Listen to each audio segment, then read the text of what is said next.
왼쪽 그래프를 보시면 오른쪽에 위에 붉은색은 연준이 생각하는 인플레이션, 그 다음에 아래에 푸른색 선은 시장이 생각하는 인플레이션. 그러니까 시장은 인플레이션이 충분히 떨어질 거다. 금리도 마찬가지죠. 연준은 금리를 5%까지 올리고 나서는 계속 옆으로 가겠다. 그러니까 유지하겠다. 그래서 연준은 이렇게 생각하는 반면에 시장은 반드시 인하할 거다 라고 생각하는, 요런 서로가 팽팽한 구도.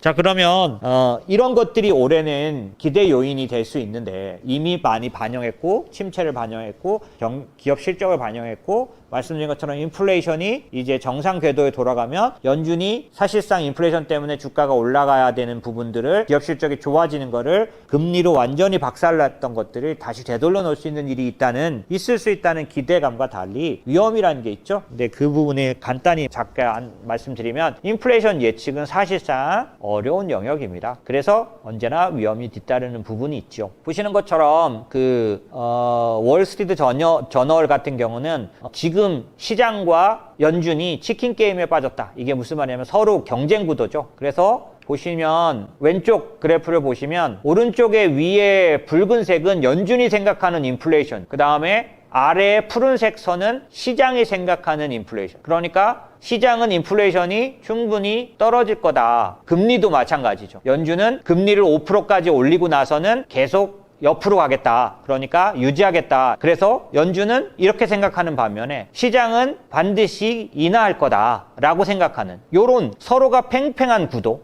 그래서 연준은 금리를 인하하지 않는다는 만트라를 갖고 있는데 반해서 시장은 그걸 리젝트하고 있는 거죠. 이게 치킨 게임이라고 월스트리트 저널이 말할 정도로 서로 누가 이길지 둘 다 죽는 그런 게임일 거라고 말하는 거죠. 왜 그럴까? 라고 하면, 지금 보시면 미국의 CPI는 전체 헤드라인 CPI는 확연하게 내려오고 있습니다. 그런데 헷갈리게 근원은 올라가고 있어요. 연준은 근원을 중요시한다라고 계속 강조하고 있고, 시장은 헤드라인이 엄청나게 하락하고 있다라고 믿고 있는 거죠. 보고 있는 거죠. 오른쪽에 보시면 연준은 계속 서비스 인플레이션이 중요하다라고 말하고 있고, 시장은 상품 인플레이션이 이 모든 걸 좌우한다라고, 봐라 엄청나게 떨어지지 않았냐라는 얘기를 계속 하고 있는 겁니다. 그래서 오른쪽 위에 보시면 장기 기대 인플레이션은 뚝뚝 떨어지고 있어요. 그런데 단기 기대 인플레이션이나 그 다음에 몇 가지 기대 인플레이션은 옆으로 가고 있는 중이에요. 그런가 하면은 시장이 마음대로 자기 맘껏 생각한 바람에 금융 여건 지수가 갑자기 좋아졌어. 완화됐어. 연준은 지금 보시면은 금융 여건 지수가 상당히 완화될 때마다 시장을 쇼크를 사용해서 냉각시켰거든요. 또 그럴 때가 왔다고 말할 만큼, 시장이 두려워해야 한다라고 말할 만큼 금융 여건이 자기 혼자서 지금 엄청 좋아졌다라고 평가하는 데들도 많이 있죠. 그래서 그런지 네드 데이비스 리서치는 뭐라고 말하고 있냐면, 지금처럼 매 전월 대비 0.2%로 계속 인플레이션이 나오게 되면 5월에서 6월 때,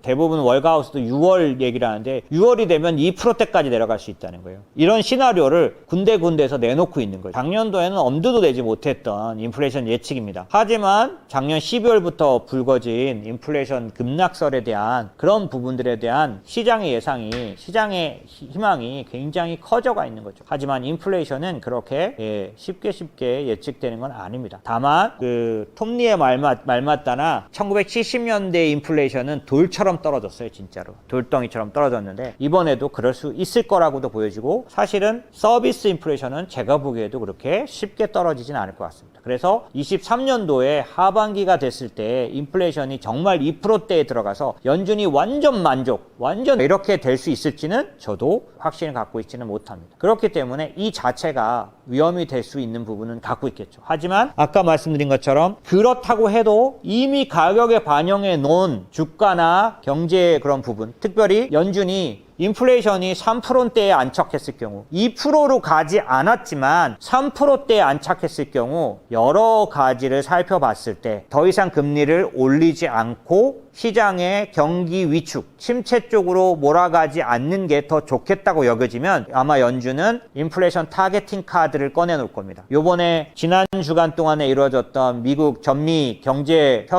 경제회의, 이 회의에서도 인플레이션 타겟팅 범위를 3%로 올려야 된다는 주장이 굉장히 강력하게 올라왔는데, 아마도 제가 생각하기에는 연준은 그 카드를 꺼내들 가능성이 상당히 있어요. 그렇게 될 경우는 시장은 상당 부분 그 인플레이션이 아주 떨어지지 않아도 주가가 충분히 상승할 수 있는 부분들은 반영을 가져갈 수는 있겠죠. 이런 식으로 시나리오는 여러 가지가 있지만 인플레이션 예측은 기본적으로 쉽지 않습니다. 그걸 어떻게 할 수 있느냐? 스티키 인플레이션이라고 작년 내내 여러 번 말씀드렸어요. 끈적끈적한 인플레이션. 그러니까 임금이라든지 그 다음에 주거비라든지 이런 쉽게 떨어지지 않는 인플레이션을 모아놓은 게 스티키 인플레이션인데, 스티키 인플레이션은 보시는 것처럼 까딱도 안 하고 오르고 있습니다. 왼쪽 위에 거는 전월 대비, 오른쪽 그 아래 거는 전 역사를 통틀어서 스티키 인플레이션이 이렇게 높았던 적은 70년대 이후에 처음입니다. 스티키 인플레이션은 아직도 정점을 말하고 있지는 않아요. 그래서 그런 측면에서는 사실은 이 안에서 주거비는 이미 고점을 찍었다라고 말을 제롬 파월조차도 했기 때문에 블룸버그 같은 데서는 새로 지수를 만들고 있죠. 주거비를 뺀 서비스 인플레이션을 지수를 새로 만들고 있는데, 그런 것들로 따로 스티키 인플레이션을 만들어야 더 정확하긴 할 겁니다. 하지만 합쳐져 있긴 하지만 스티키 인플레이션은 아직도 끄덕도 안 하고 있는 모습도 있기 때문에 인플레이션 예측은 쉽지 않다. 그런가 하면 가장 모두에게 걱정이 되는 임금 인플레이션, 임금 상승률 관련해서는 지난 12월에 임금 상승률이 시간당 임금 상승률 이나 이런 부분들이 마이너스가 나오면서 생각보다 오히려 떨어진 걸로 나오면서 시장이 굉장히 공무됐는데, 그럼에도 불구하고 아직 임금 상승률은 역대급이에요. 예전과 비교해 보면. 그런 측면에서 그렇게 만만치는 않고, 제가 임금 인플레이션을 오랫동안 그 작년도에도 여러 번 말씀드렸는데, 대사직 운동이라든지 그 다음에 코로나로 인해서 조기 은퇴했다든지 그 다음에 그 이민자를 트럼프 때 완전 금지했다든지 이렇게 해서 차이가 나는 게 700만이에요. 전체 1000만 개의 일자리가 공고되고 있는데, 졸트에 보면 1000만 개 이상이 나오는데, 코로나 때 이 이것저것 대사직과 이 모든 게 합쳐서 700만이 흔적도 없이 사라졌어요. 그게 이제 얼만큼 다시 돌아올 거냐의 문제인데, 그렇게 쉽게 돌아오지는 못할 겁니다. 그래서 저는 실업률은 그렇게 쉽게 올라갈 거라고 보지 않아요. 다만 이번 12월 달에 굉장히 큰 희망을 봤는데, 그 희망은 뭐냐면, 이번에 임금 상승률 관련된 통계를 자세히 들여다봤더니, 일자리 관련된 통계를 들여다봤더니 희한한 상황이 발견되는데, 뭐냐면 서비스 일자리 부분은 극히 여전히 부족하고 늘어나기도 하고 이랬는데, 반해서 일자리가 굉장히 줄어든 쪽을 보니까 전문직들이에요.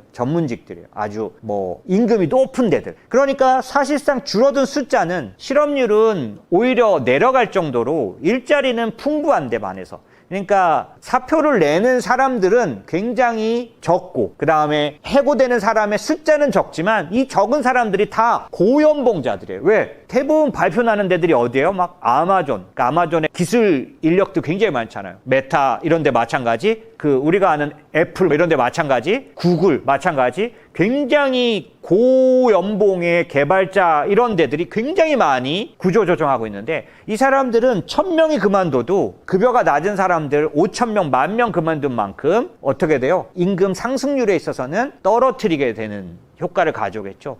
일자리 숫자는 많지만, 일자리는 오히려 취업한 사람은 늘어났지만 그만둔 사람들의 급여가 워낙 큰 사람들이 많이 그만두면 실제적으로는 임금 상승률에는 우리가 바라는 효과가 이번 12월 달에 그 빛이 확실하게 비춰주는 모습들이 나타났던 거죠. 이게 점점 노골화되지 않을까요? 2023년 1월 달에 더 해고가 많을 거고, 2월 달에 3월 달에 더 해고가 많겠죠. 근데 그 일자리들이 대부분 고연봉자들인 경우에 치우쳐 있기 때문에, 아까 말씀드린 서비스 관련된 임금 노동자들이 덜 그만두더라도, 또 많이 채용되더라도 사실상 임금 효과는 나타나게끔은 되어 있는 거죠. 거기다가 이민법이 이번에 민주당의 대약진에 의해서 이민법이 이제 새로 여러 가지 제도를 보완해서 계속 이민을 늘리는 부분들로 가겠죠. 그런가 하면 아까 말씀드린 조기 은퇴 같은 경우에는 많이 돌아오지는 못하겠지만 또 일정 부분 돌아오는 부분들이 있다 보니, 제가 생각하기엔 경제 참여 활동 인구는 이전보다 늘어나게 될 거고, 이 사람들이 아까 일자리가 많아져서 임금 움직임을 강하게 하고 있는 서비스 노동 관련된 부분은 이주민들이 많이 메꿔줄 거기 때문에, 거기도 점점 어떤 효과가 할까요? 일자리가 남는 효과가 점점 나타나겠죠.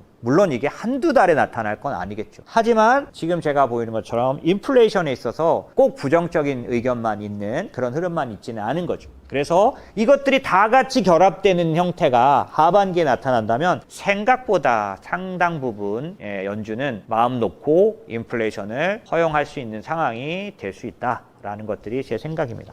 그러니까 강제로 굳이 올려서 꼭 파괴적으로 침체를 유도해서까지 갈 정도는 아닐 수 있다는 게 제 의견이죠. 자, 또 다른 증거로 고집쟁이들이 돌아오고 있다는 것. 이 레리 서머스라든지 제이미 다이먼 같은 사람은 이 인플레이션에 대해서 아주 강경했던 사람들이죠. 그런데 이 사람들이 이번 12월 결과를 보고 1월 달에 한 코멘트들은 생각보다 다들 돌아선 모습들입니다. 레리 서머스는 애가 다 된 것 같다는 거죠. 인플레이션에 대해서는 거의 다 왔다라고 말하는 거고 상당히 바뀐 거죠. 이거는. 그 다음에 제이미 다이먼도 사실 그 제목인 것처럼 와플링 이것저것 막 섞어서 말하는데 그게 왜냐하면 자기가 허리케인을 말했던 사람치고는 요번에 마일드 리세션이 올 것 같다. 또 그건 누구도 확실히 알 수 없다. 뭐 이러면서 예전보다는 훨씬 확신을 잃어버린 듯한 요번에 실적 발표하면서 그런 인터뷰 기사들을 보게 됐는데 꽤 많이 돌아섰어요. 흔들리고 있는 모습이죠. 이 사람도 꽤 고집쟁이들이고 강도 높게 말했던 사람들인데 위에 보시면 UBS도 인플레이션이 연준에게 어필할 만큼 충분하다. 충분히 떨어졌다라고 말하는 거죠. 그래서 이런 고집쟁이들이 돌아서는 것들을 보면 사실상 변화가 있기는 좀 있습니다. 그래서 리스크가 되기는 하지만 그렇다고 해서 생짜로 지금 시장이 생떼를 쓰는 거는 아니다.